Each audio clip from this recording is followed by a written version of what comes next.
Sejarah yang kita tahu belum tentu seluruh kebenaran. Ini sejarah dunia yang disembunyikan. Simak ini. Pernah nggak sih Anda ngerasa kalau sejarah yang kita pelajari di sekolah itu kayaknya ada yang kurang? Nah, sebuah buku karya Jonathan Black mengklaim ada cerita lain, sebuah sejarah yang tersembunyi, yang katanya selama ini cuma diketahui oleh perkumpulan-perkumpulan rahasia. Pertanyaan inilah yang jadi inti dari semuanya. Buku ini ngajak kita buat mikir, gimana kalau ada sebuah narasi lain yang sengaja disembunyikan di balik semua peristiwa besar yang kita tahu?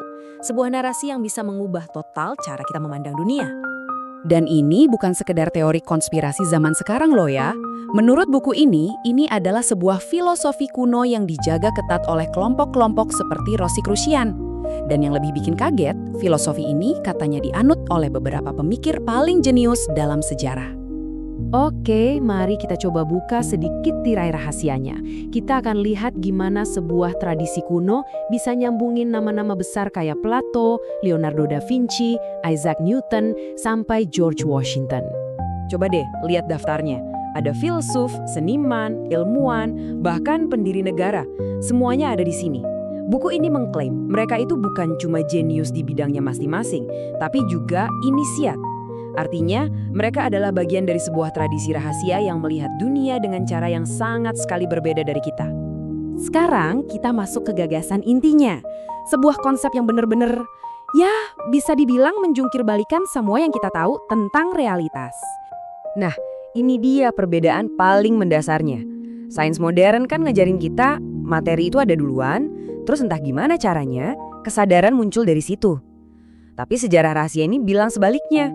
Justru kesadaran kosmis, semacam pikiran raksasa, itulah yang jadi sumber dari segala materi. Jadi pertanyaannya, mana yang duluan? Intinya begini, dalam pandangan ini, alam semesta tuh bukan tempat yang dingin, acuh tak acuh, dan gak peduli sama kita. Justru sebaliknya, alam semesta ini dirancang untuk kita, dan bahkan merespons pikiran serta perasaan kita. Coba deh bayangin apa implikasinya buat hidup kita sehari-hari. Supaya kita benar-benar bisa ngerasain idenya, ayo kita coba lakukan perjalanan waktu. Lupakan sejenak dunia modern kita yang serba logis ini, coba bayangkan gimana rasanya hidup sebagai orang di dunia kuno. Di dunia itu, seekor burung hantu itu bukan sekedar simbol kebijaksanaan. Bukan, dia adalah kebijaksanaan itu sendiri yang mengambil wujud. Dunia spiritual dan dunia fisik itu bukan dua hal yang terpisah, tapi satu realitas yang sama. Keyakinan ini tuh nyambung kemana-mana. Posisi planet di langit dipercaya mempengaruhi kesehatan organ tubuh kita. Kalau tiba-tiba dapat ide cemerlang, itu bukan kerja otak kita, tapi mungkin bisikan dari dewa. Segala sesuatu itu saling terhubung, dari kosmos yang maha luas sampai ke dalam diri kita sendiri. Tentu saja, pandangan dunia yang seperti ini punya kisah penciptaannya sendiri, sebuah drama kosmik yang sangat epik, yang katanya nih tersembunyi di balik baris-baris awal kitab Kejadian dalam Alkitab. Jadi, ini drama penciptaannya, bukan sekedar cerita, tapi sebuah pertempuran alegoris. Di satu sisi, ada potensi kehidupan tanpa batas. Di sisi lain, ada kekuatan gelap yang membawa batasan, aturan, dan kematian. Nah, realitas kita ini lahir dari konflik kosmik antara dua kekuatan itu. Jadi, coba lupakan sejenak ide Big Bang sebagai ledakan yang sunyi. Bayangkan penciptaan itu lebih mirip sebuah lagu yang maha dahsyat.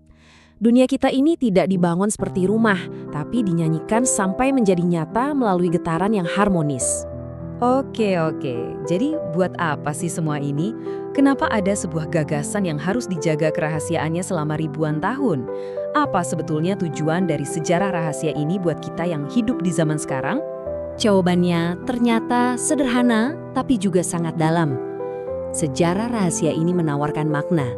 Ia adalah jawaban atas pertanyaan abadi yang kita semua pernah tanyakan. Sebenarnya apa sih tujuan hidup ini? Pada akhirnya, kita dihadapkan pada dua pilihan besar. Apakah kita hidup di alam semesta yang acak dan tanpa arti, di mana keberadaan kita ini cuma sekedar kebetulan kosmik? Atau, apakah kita adalah bagian dari sebuah cerita besar yang sangat bermakna, di mana setiap peristiwa dalam sejarah dan juga dalam hidup kita ternyata punya tujuan? Kita akhiri dengan pemikiran ini. Kalau kesadaran memang benar menciptakan materi, berarti imajinasi itu bukan sekedar lamunan kosong kan? Mungkin imajinasi adalah sebuah alat untuk melihat realitas yang lebih dalam. Jadi, bagaimana jika kebenaran terbesar itu sebenarnya tidak ditemukan di luar sana, tapi justru ada di dalam kekuatan imajinasi kita sendiri? 1 like dari kamu itu dukungan, 1 share itu kepedulian, dan 1 subscribe itu langkah untuk terus bertumbuh bersama. Semoga info tadi bermanfaat. Komen MAU jika Anda ingin mendapatkan free ebook tentang bisnis dari kami.